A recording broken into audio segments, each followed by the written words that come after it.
40 years ago, Jane and I hit the road to discover America's food highway. Over 100,000 meals later, we're still finding delicious food, adventure, natural beauty, and interesting people.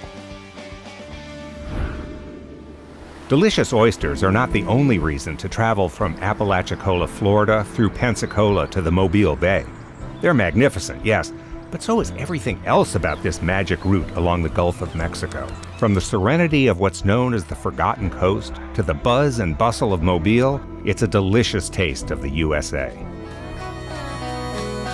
Everybody around here is really friendly. It's a very unique environment. We have the salt and freshwater environments here. I've been real fortunate to have grown up here and to be able to experience all the things I have. After you've worked on this water like for as long as I have, it's hard to turn away from, you know, and I take a lot of pride in my work. Oh, this bay, just describe the bay in one word, hell paradise, I guess. Yes, it's paradise, and not just because the oysters are so good. Everybody we met here has been so friendly. We have people that just stop and you talk to them, you start telling them where you're from, and they start telling you places to go. And the lady at the visitor center down here told us to come here because this was her second generation oyster family, you know, and they were, she said, this is it, this is the real thing. You get fresh Apalachicola oysters. We have our own boat that are harvested, ice chilled right there, washed right over there, brought into the restaurant, and served right out here. If you want to get good fresh Apalachicola oysters, this is a good place to come right here. Highway 98 is bordered by tall trees on one side and Gulf Coast waters on the other. It's a beautiful place to drive, and road food treasures abound.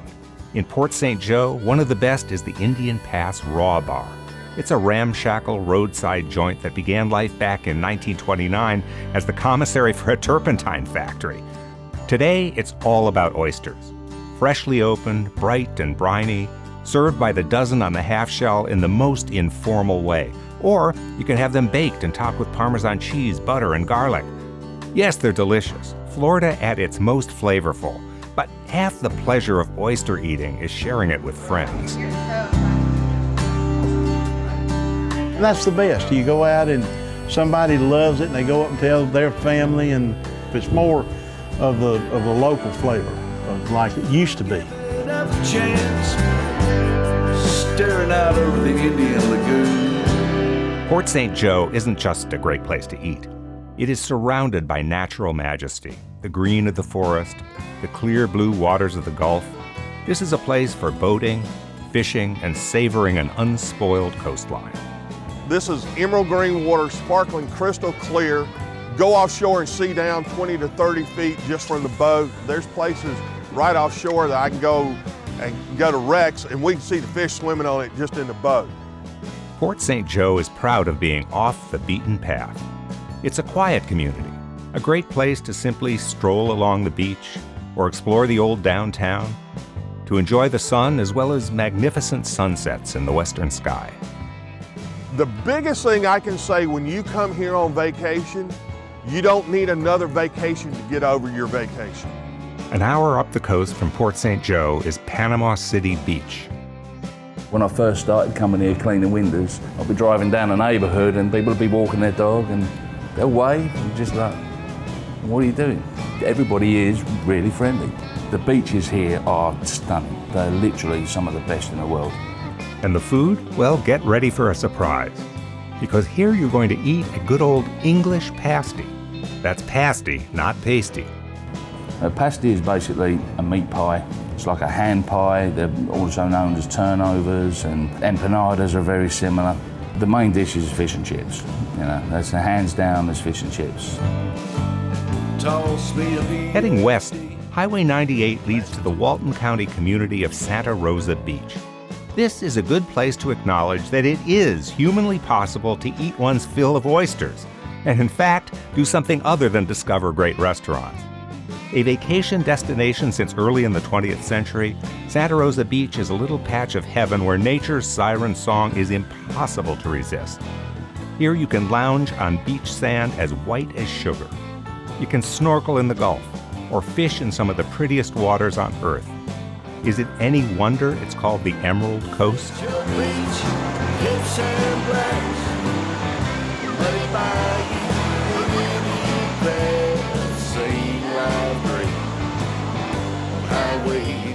Great snack opportunities abound wherever you wander. Casual, informal, street food is everywhere. It is nothing but fun and brightens up any stroll around town, but for a most memorable meal, the edible highlight of a visit here, you want to check out the Great Southern Cafe. At once beachside casual and gastronomically sophisticated, the Great Southern Cafe is a handsomely rendered upscale version of a down-home past. New-fashioned Southern cuisine is how the menu describes it, meaning that you eat familiar favorites with a worldly twist. Key lime pie is essential. And oh, look at this crab martini. Does it get any fresher? Grab your girl right off for a while. For fans of vinyl records, Central Square Records is a visit to heaven. It's a true treasure trove of 45s and record albums. This is a genuine, independent record store with an inventory of music that ranges from vintage tunes to mainstream hits to recordings by favorite local artists. And after browsing, you can pay a visit to the Truman House, where the movie The Truman Show was filmed. We ain't close to running out of beer. Yeah, we're all just hanging here. Now let's head west and see what's going on in Pensacola. Fort Pickens National Park, part of the Gulf Islands National Seashore, is an amazing piece of American history. It was built using over 21 million bricks during the pre-Civil War era to guard Pensacola Bay, which happens to be the deepest harbor on Florida's Gulf Coast. It remained a military installation till the late 1940s. Beach people problems from top to bottom. We welcome everybody as we have since 1559. It's a very diverse city, as a lot of port cities are. Because people end up there and they end up staying and they like it, and that's what's happening in Pensacola. Plenty to do here in Pensacola. We have the world's whitest beaches, as we said, but there's also great downtown Pensacola is alive and well. Besides just cultural tourism, we also have a great dining scene here. I was talking about Andrew Jackson coming here. There's a restaurant sits right there on that park called Jackson's. Andrew Jackson. If you look at its logo, it's Jackson's signature. It's friendly and it's inviting. You can be here all day long without ever have to spend a penny to get in anywhere, because a lot of the museums are free. Do some exercise and build up a good appetite, because you want to come to Pensacola very hungry. The eating opportunities in Florida's westernmost city run the gamut, from burgers and barbecue to 4-star fine dining. Favorite destinations for locals as well as tourists include the Side-by-Side Fish House and Atlas restaurants and Jackson's Steakhouse. But let's zero in on Joey Patty's Deli, a casual eatery that feels like a great big diner. Crowded, chatty, and full of life, informal in the extreme, a high-spirited place that's fun for the family and easy on the wallet.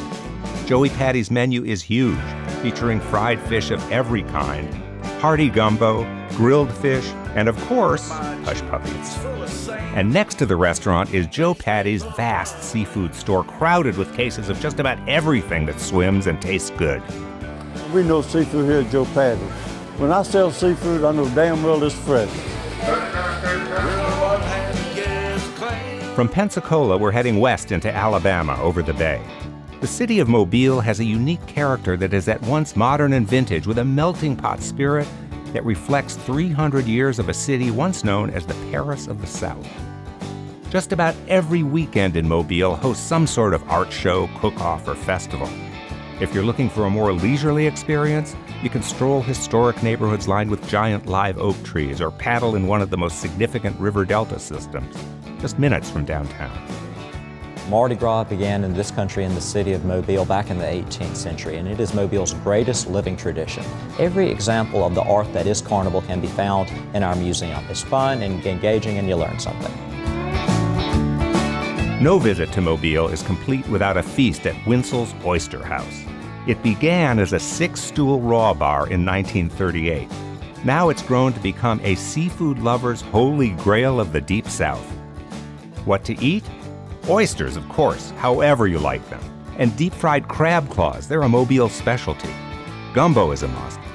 But what about Winchell's decor? Every available inch of wall space is occupied. much of it by silly aphorisms coined by founder Oliver Winchell. It is impossible not to have a good time in this place, where the walls talk to you with words of wisdom or not, everywhere you look. From the white sands of the Emerald Coast to the city buzz of Mobile, this is a road trip to remember.